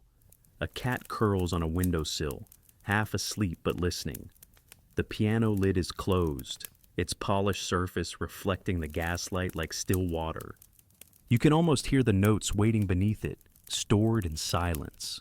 Someone will play later, once the laughter has mellowed and the teacups are empty. Parlor music was its own kind of luxury, threaded through the fabric of 19th century city life. A piano wasn't just an instrument, it was a companion, a declaration of taste, a silent promise that music, though fleeting, had a place here. And in homes that could not afford a full instrument, there might be a small organ, or even just a songbook and a voice. The act of gathering for music, for shared melody, was deeply woven into the notion of evening rest. And yet, nothing was recorded, no notes were kept. A song played once disappeared into the room's soft wood and woven rugs. A wrong chord was forgiven, a lovely one remembered only by the hearts that heard it. This, too, was luxury, impermanence treated with care. You glance toward the piano now. Its bench is empty, waiting, but the lid has been dusted, the stool adjusted. Someone has planned ahead, perhaps the same maid who folded the napkin beside your cup, perhaps one of the guests. Either way, the instrument is ready, and readiness, when quiet, is its own music. The game continues. The man with the collar up grins mischievously. He's pretending to be a poet now, or a ghost, or maybe a famous stage actor who's misplaced his monocle. The women giggle, but not cruelly. There's an ease in their rhythm, like a lullaby that never quite ends. Even the landlady smiles without noticing. Historians still argue whether parlor games were tools for socializing or distractions from the era's rigid expectations. Some say they offered agency, allowing women in particular to shine in spaces that rarely gave them voice. Others claim they masked discomfort behind performance. But either way, these games created something rare, a shared moment of attention, a safe silliness. A reason to look at one another and laugh, gently. You think of the games you've played, long ago or perhaps not so long. The way time bends during laughter. The way a silly rule or odd guess lodges in memory longer than a name or date. You remember a time someone guessed you were a lion and refused to explain why. You remember how hard it was to keep a straight face while pretending to be a lamppost. These fragments resurface now, soft and harmless. You smile, not because they matter, exactly, but because they don't. That's the secret. Not every moment has to teach or prove or endure. Some are meant to exist for the simple pleasure of passing time. And in a world full of noise, full of striving, full of demands, the decision to gather, to play, to open the lid of a piano or pick up a spoon and say, "Guess who I am?" is a small act of rebellion, a way of saying, we're here, we're together, and for this 1 hour, we choose joy. The laughter in the parlor softens, the game winds down, someone yawns behind a hand. The cat stretches and jumps down from the windowsill, And as the lid of the piano is slowly lifted, the room holds its breath, not for brilliance, not for performance, but simply for the first note. The first note of the piano hums through the parlor like a question whispered into a quiet room. It's a simple chord, unpolished, soft around the edges, as if it's tiptoeing out rather than performing.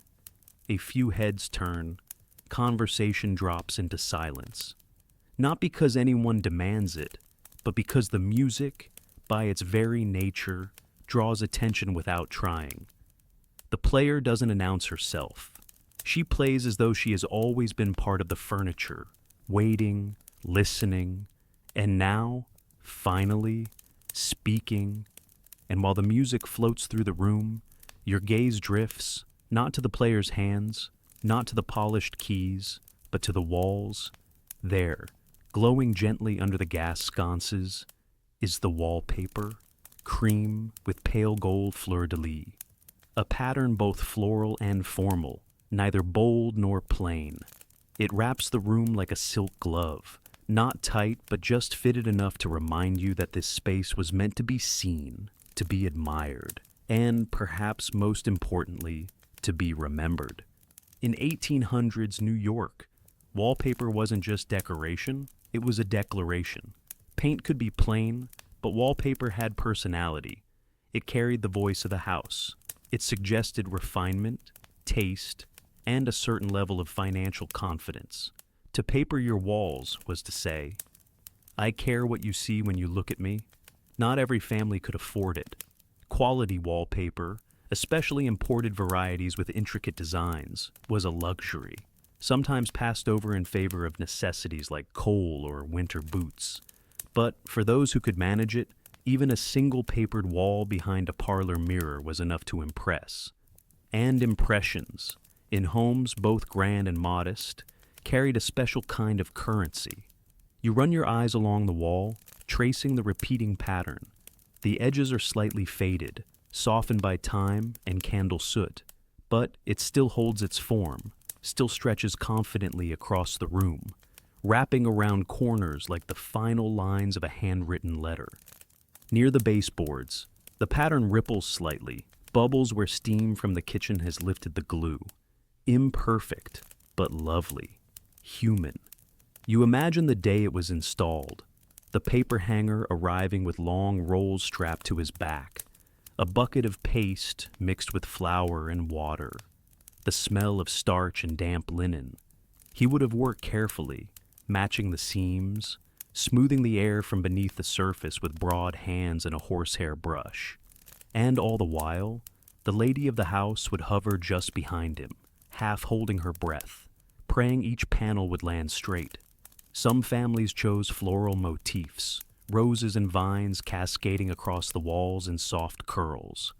Others preferred geometric precision, sharp lines and symmetrical order that mimicked the growing love for industry and modern design. In wealthier homes, there were even panoramic scenes, murals stretched across entire rooms, painting forests or oceans or far-off ruins. These walls did not merely enclose, they told stories, but even simpler papers could speak.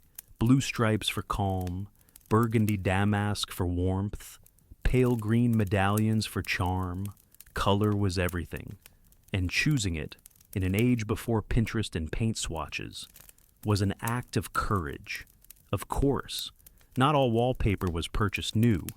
In boarding houses like this one, it was often salvaged from older homes, cut to size, carefully patched. A good landlady knew that appearances mattered, even if she had to hide a crack behind a painting or stitch together two different prints with a well-placed curtain rod.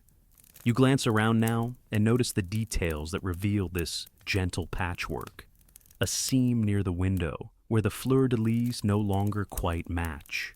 A corner where the edge has curled slightly, revealing the paste beneath. Not flaws, exactly, more like stories.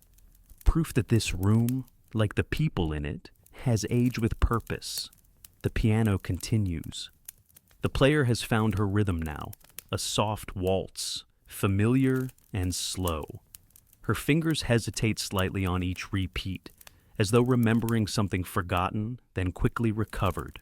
No one corrects her. No one needs to. The music isn't here to impress. It's here to rest alongside everything else. And still, the walls listen. If you believe in such things, you might even say they hold memory. They've witnessed tears, arguments, secret glances, the blur of movement during a parlor dance.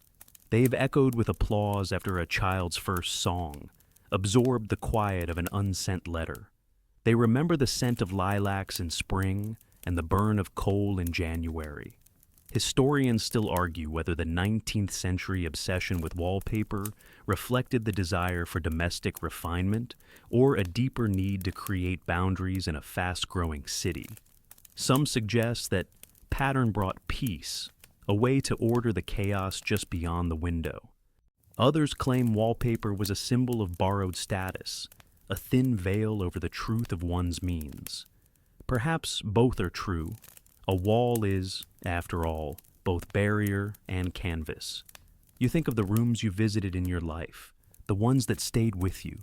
Chances are, it wasn't the chairs or the lamps you remember, but the color of the light on the walls, the way a certain blue softened around dusk, the shadow of a tree dancing across pale cream, the texture beneath your fingertips as you leaned against it, lost in thought. The wallpaper in this room is not grand. It is not imported, but it has been chosen. That alone makes it remarkable. Someone selected this pattern, these colors, this border. Someone stood in a store with a square in their hand and imagined how it would feel at night, with the lights low and the windows fogged. And they were right. It feels just like this. You run your fingers across the back of your chair, tracing the same rhythm as the waltz still lilting from the piano. A few guests begin to hum along, softly, without words. The wallpaper behind them glows just a little brighter, not literally, but in the way things do when they are a part of something loved, something shared. And as the final notes fade into the hush, and someone begins to fold away the card deck, and the cat hops back onto the window ledge, you feel that familiar weight return, the one made not of burden, but of rest. The kind of rest found only in rooms where care has been layered, piece by piece, into the walls themselves. The waltz dissolves into stillness, leaving a hush that stretches gently through the parlor, like the lingering warmth of a blanket just lifted. One of the guests stands and quietly thanks the pianist. Another adjusts the logs in the hearth, sending a soft crackle into the silence. You rise to, not to leave, but to stretch your legs and follow a small, tempting thought that's been forming since the scent of plum preserves touched the air. Something sweet, something cool. You make your way into the narrow corridor beside the kitchen, passing worn floorboards and walls lined with faded lithographs. The kitchen itself is quiet for now, a few dishes soaking in a basin, a loaf of bread tucked beneath a cloth, a kettle resting off to the side. But in the far corner, built like a cupboard with a slatted wood door and iron hinges, stands a box.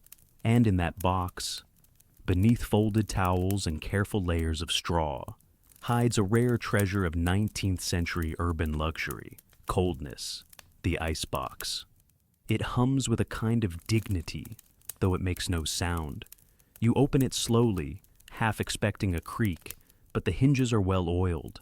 Inside, nestled in a shallow bowl, are a few preserved apples, glossy, dark, and still faintly chilled.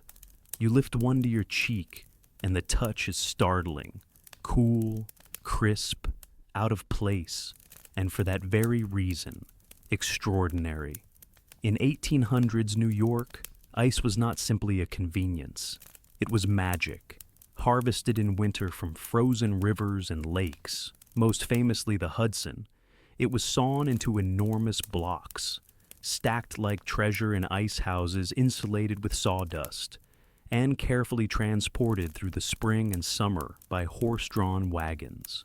For a household to have access to it in the warmer months meant one of two things: wealth, or extraordinary planning.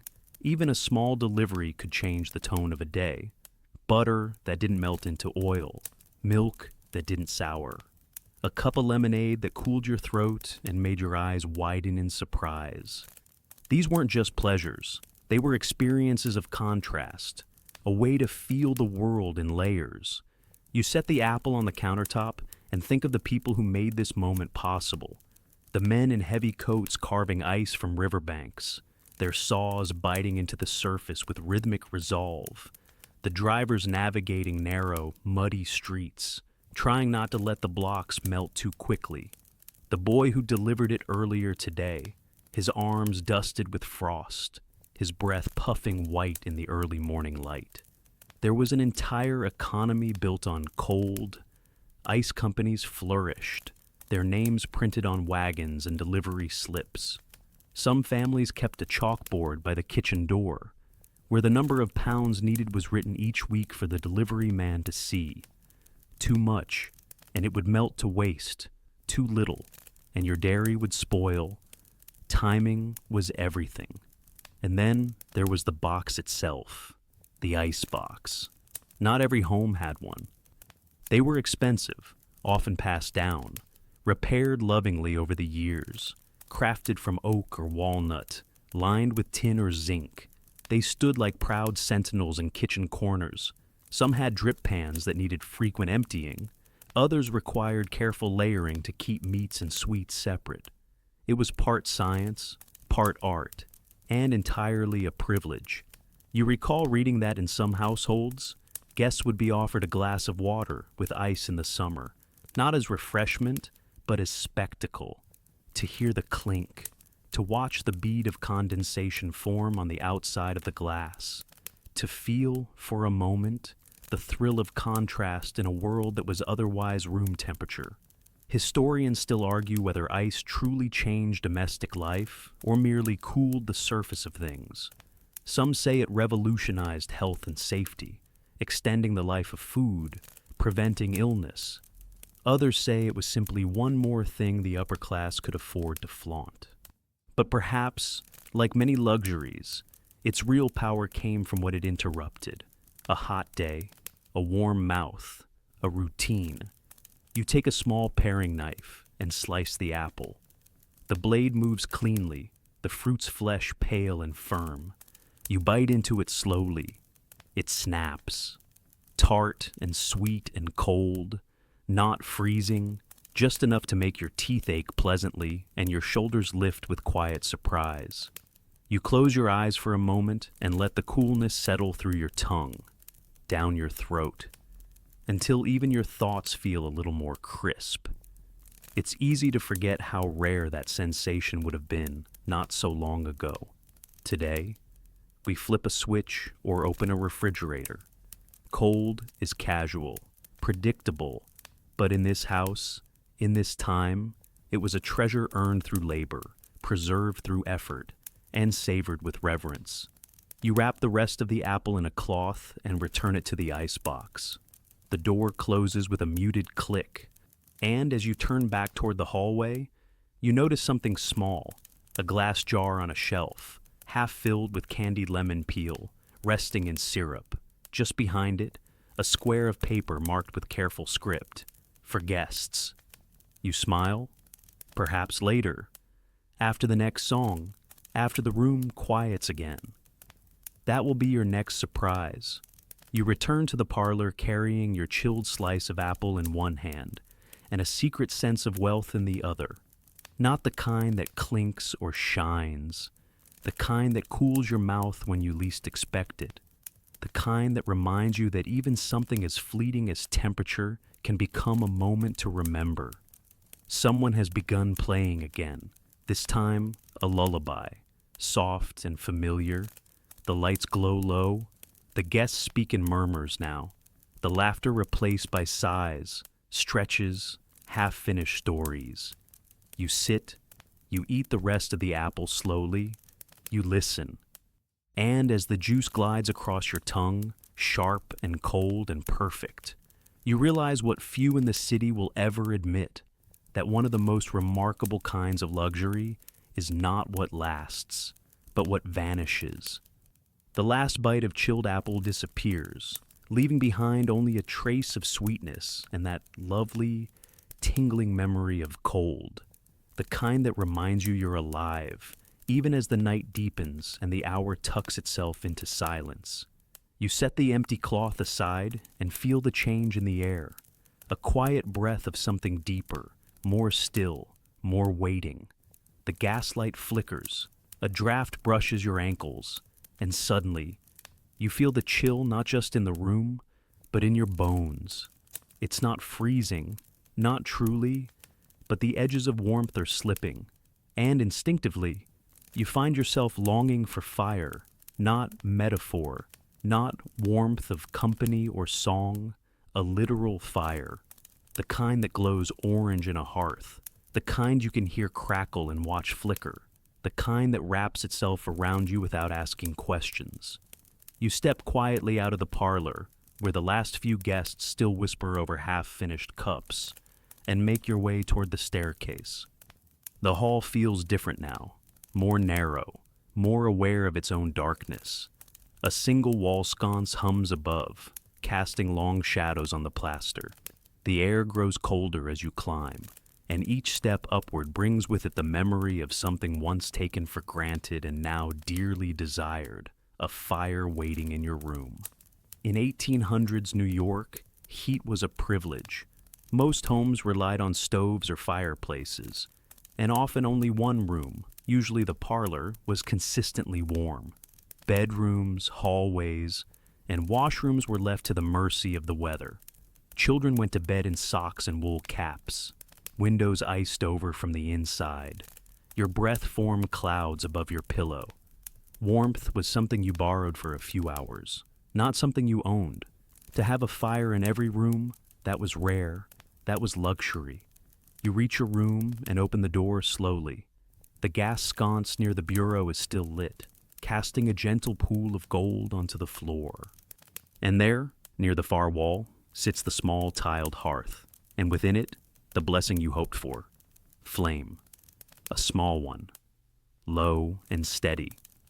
Not roaring, but alive. Someone has tended it. Perhaps the maid who folded your sheets. Or the landlady herself, who walks the halls before bed, checking knobs, dampening lamps, smoothing corners. You step toward the fire and crouch beside it.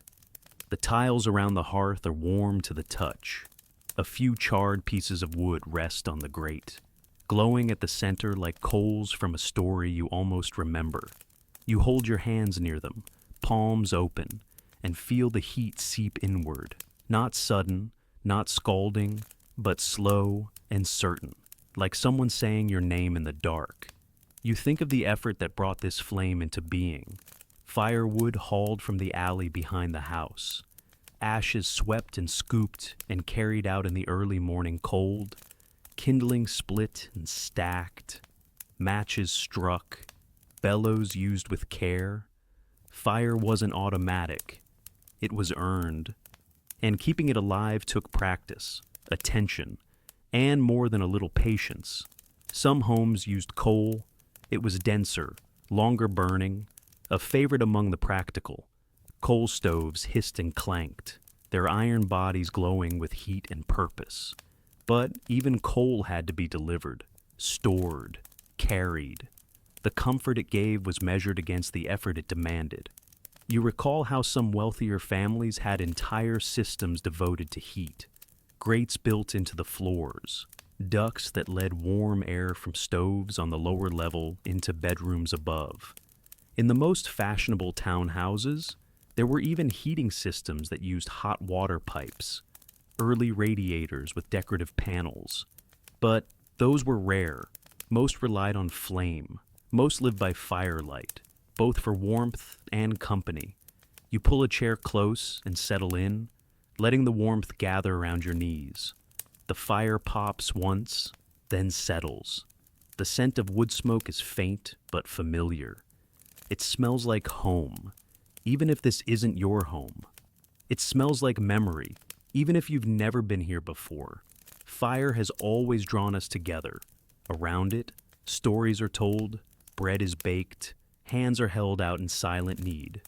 In the 1800s, families gathered near the hearth not just for heat, but for life itself. The fire was the center. It lit the first hours of the morning and the last hours before sleep. It was both a tool and a companion. To lose it was to feel the cold far more than just in your body. Historians still argue whether the central hearth was more symbolic or functional. Some say it was simply a necessity before the advent of electricity. Others believe it served as the emotional heart of the household, a place where time slowed, where worries softened, where nothing else was required of you but to sit and be warm. You watch the flames flicker and imagine the lives lit by their light. A girl reading by firelight, her book a shadow of words on her lap. A father carving something small with steady hands. A mother darning a sock in rhythm with the ticking of the mantel clock. No performance, no spectacle, just the quiet of heat doing its work. The fire before you shifts. One log tumbles gently onto another, and the light on the wall shimmers in response. It's not grand, it's not theatrical, but it is everything. You rise briefly and place a small log onto the embers, nudging it into place. The flames accept it without fuss, curling upward with a kind of sleepy approval. You sit again. You let the warmth return, and you think, just for a moment, of those who didn't have this, who wrapped themselves in coats, in quilts, who warmed bricks at the hearth and carried them to bed, who slept in pairs, in threes, not from affection alone, but from necessity, a fire in every room. It sounds simple now. It was not. It meant space. It meant servants. It meant fuel, labor, time. It meant choice. And so, tonight, with this humble hearth still crackling beside you, you allow yourself to feel what few would admit in that time. That warmth is not just a condition. It is a kindness. To have it near, without asking. To be held by it, without explanation. That is luxury.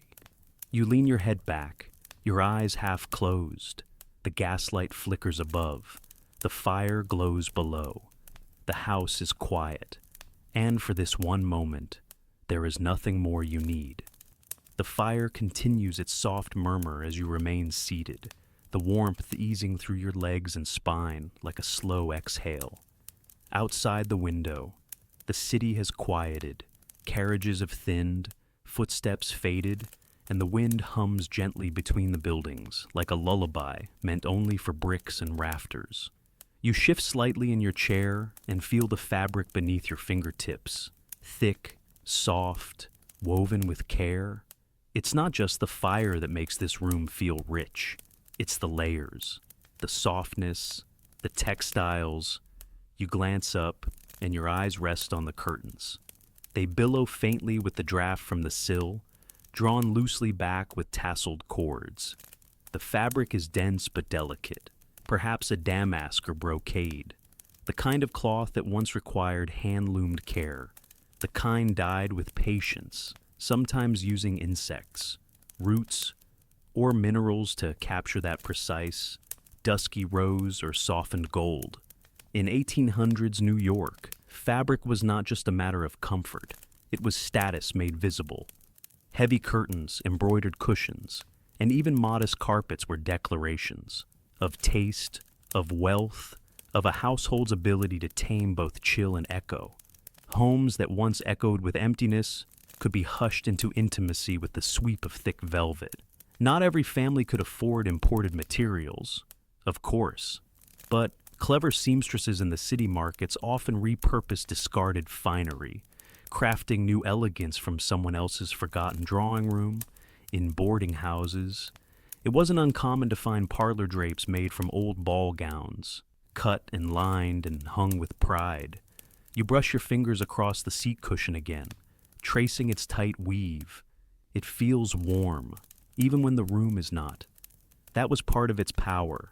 Fabric could hold heat, soften cold, mute sound. It made even small rooms feel larger, or at least more forgiving. Carpets, in particular, were treasured. Before central heating, floors were sources of bitter chill. A well-placed rug could mean the difference between comfort and discomfort, especially in the first steps of a winter morning.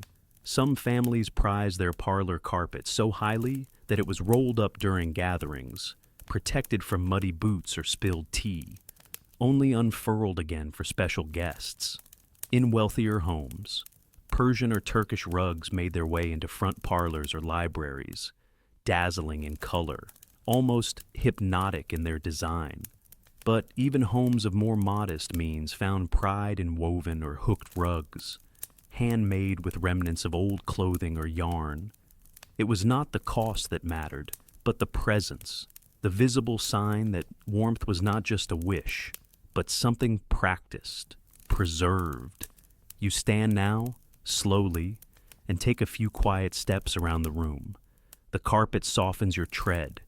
You reach out and touch the curtain, pressing the cloth gently between your fingers. It's not new. The edge is frayed in places. A faint thread hangs loose. But even in its wear, there is intention. Someone chose this. Someone stood in a shop, squinting at samples under weak gaslight, imagining how it would fall in the afternoon sun or look at dusk. You think of all the small domestic acts that surround fabric, the washing, the pressing, the mending, the hushed conversation while sewing hems, the stories stitched, unknowingly, into the folds. A velvet cushion might carry the scent of a long-gone holiday. A curtain, the golden dust of a summer when someone left the window open just a little too long. Historians still argue whether such details, fabric, furnishings, the decorative arts, truly reflect social power or just the illusion of it. Were the heavy curtains of a banker's wife evidence of upward mobility or just borrowed taste? Did a single wool rug signal true prosperity or simply careful saving over years? But perhaps those distinctions mattered less than we imagine now. Perhaps, in a world filled with stone and soot and cold, these soft things were not symbols, but shields. And you realize, as you run your hand along the armrest of the chair once more, that these were the luxuries of survival. Fabric absorbed the world's noise. It held scent, kept warmth, turned sharp corners into somewhere to sit. It was, in its quietest form, a way of saying, I want this space to be kind. You move toward the mirror above the fireplace, its frame wrapped in burgundy ribbon. Your reflection appears soft in the gaslight. Behind you, the curtain sways slightly again, catching just a whisper of movement from the chimney's draft. In that movement is something alive, reminding you that this room breathes too. A small footstool nearby is draped with a woven shawl. You don't know who left it there. Perhaps someone folded it after the guests arrived. Or maybe it simply lives in that spot. You reach down and lift it, feeling its weight, its softness. Wool with hand-stitched edges, a little uneven, a little too warm, perfect. You settle back into your chair, the shawl across your knees. The fire is lower now, more ember than the flame, but with the shawl and the carpet and the thick curtain blocking the window's chill, you feel no cold at all. In some homes, this much fabric would have been unthinkable. 2 blankets per bed, nothing more, no rug, no curtain, just bare floors and hope that the wind stayed outside. In others, fabric became inheritance, a quilt passed down, a lace doily kept in a drawer, a bolt of uncut cloth waiting for a dress that would never be sewn, and perhaps, just perhaps, even in this rented room, wrapped in borrowed softness, you can feel what luxury once meant. Not wealth, not excess, but intention, thoughtfulness, the desire to make space beautiful not for show, but for comfort. The flames flicker again. The light rests gently on your lap, where the weave of the shawl catches gold and shadow in equal measure. You close your eyes and listen, not to the sounds of the house, but to its hush, that delicate silence that only comes when everything is padded, softened, made gentler by the touch of fabric. And as the night draws on, and the world outside forgets you for a little while, you let yourself believe what the people of this city once knew deep in their hearts. That softness, when rare, is worth everything. The shawl over your knees grows warmer as the minutes pass, and in the firelight, time seems to ease its grip, not stop, just soften. Outside, a carriage rolls by, its wheels echoing distantly down the cobblestone street. Then silence again, a hush so complete that your own breath feels like part of the wallpaper. And that's when you realize something else, something even rarer than warmth or fabric or flickering gaslight. You are alone, not lonely, not ignored, just separate, undisturbed, private. In 1800s New York, that was a profound kind of luxury. The city was crowded, not in the way we think of today, with traffic and noise and flashing lights, but crowded in the physical sense. Bodies close, voices closer, buildings pressed side by side, families stacked in narrow houses, servants in the halls, neighbors overhead. Privacy was scarce, in some homes, non-existent. Even the wealthy were not exempt. Parlors were for hosting, kitchens for staff, bedrooms shared with siblings or children, or the faint sound of someone else breathing in the next room. And in tenements, privacy was a word for books, not life. Curtains hung between beds, wash basins shared, secrets whispered into sleeves. To be alone, truly, gently alone, meant something more than silence. It meant safety. It meant space to feel, to think, to not perform. And that made it rare. You sit still, listening, no one knocks, no one calls your name, even the fire crackles with discretion. And for the first time all evening, you're not watching or being watched. You're simply being. You think of women in 1800s boarding houses who might rise early not just for work, but to steal a few minutes of stillness before the noise began. Of men who found corners of libraries or attics where they could breathe without proving anything. Of children who built nests in closets or beneath staircases, just to be alone with their thoughts for a moment. Even wealth could not guarantee this. The grander the house, the more visitors, the more servants, the more schedules, the more status, the more expectation. Privacy, in many ways, was not just absence, it was presence, a room of one's own, yes, but also the mental space to exhale without worrying how that breath would be seen. Historians still argue whether true privacy even existed in the 1800s, or whether it was an invention of the modern age, something born from romantic novels and the slow invention of interior walls. But others insist it did exist, quietly, like a thread through the day, in a late-night walk to fetch water, in a journal kept under a pillow. In the long pause before answering a question at dinner, you look around this room, the flicker of firelight on the floor, the faint creak of the house settling into its nighttime rhythm. No clock chimes, no footsteps above, just you, a shawl, a half-burned fire, and the hush that wraps around you like a second quilt.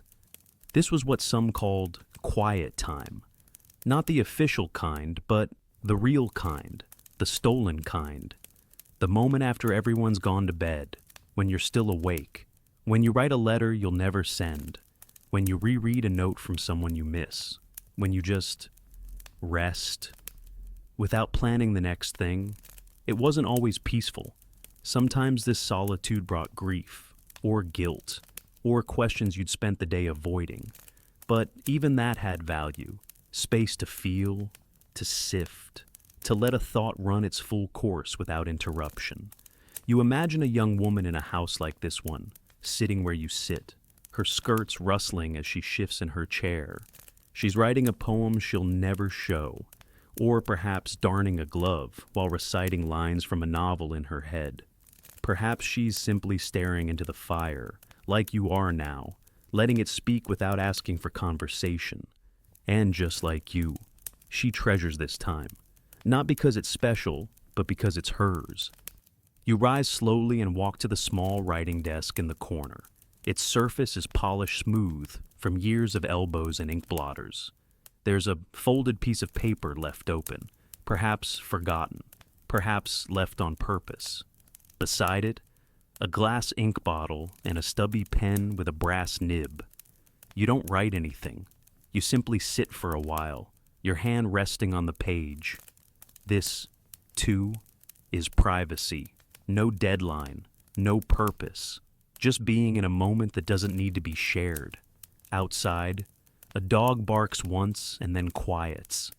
Somewhere far down the street, a door opens and closes, but none of it reaches you. Not really. You are wrapped in stillness, in softness, in the kind of emptiness that makes space for your mind to wander instead of perform. You rise again, walking slowly back toward the fire. The coals are low now, but steady. You tuck the shawl tighter and sink once more into the chair. Its cushion molded gently to your shape. Tomorrow will be louder. That's true in every century. Voices will return, questions, lists. The day will begin, and this moment will fade like the ash at the edge of the hearth, but it will leave something behind.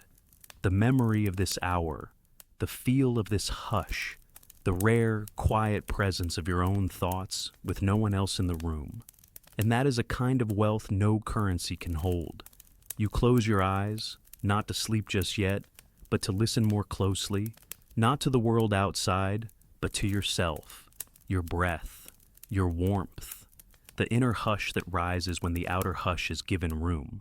Here, in this room, with your shawl, your fire, your silence, here, you are rich. The fire is barely visible now, glowing only at the base, like a tired eye blinking slower and slower. You're still wrapped in the shawl, your hands resting gently in your lap, no longer seeking warmth, just resting in it. The hush that filled the room before has deepened. Even the city outside seems to have stopped moving, as if it too is holding its breath for just a while longer. You don't need more, not now. The comfort has settled in, not in grand gestures or extravagant displays, but in the small things, the layered silence, the softened edges, the knowledge that, for a little while, you were untouched by urgency. This is what luxury truly was, in 1800s New York. Not towering chandeliers or vast ballrooms, not extravagant displays of wealth, though those existed, yes, but the quiet things, the rare things, a warm fire in your room, a thick curtain between you and the cold, a carpet beneath your bare feet, a shawl draped over your lap, a full hour of undisturbed thought.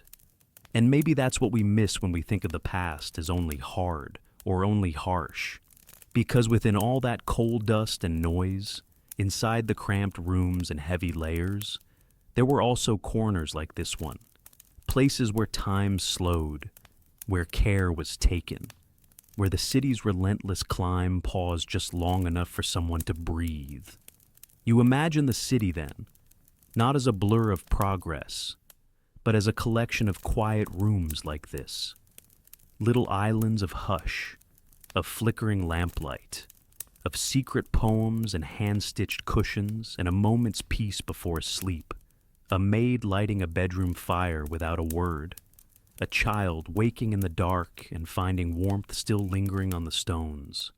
Even among the wealthiest, what was considered true luxury often had less to do with display and more to do with what soothed, a heated towel rack in a brownstone, a water jug that didn't freeze overnight, a coat lined with real fur, not for fashion, but because the wind off the Hudson could cut through anything else.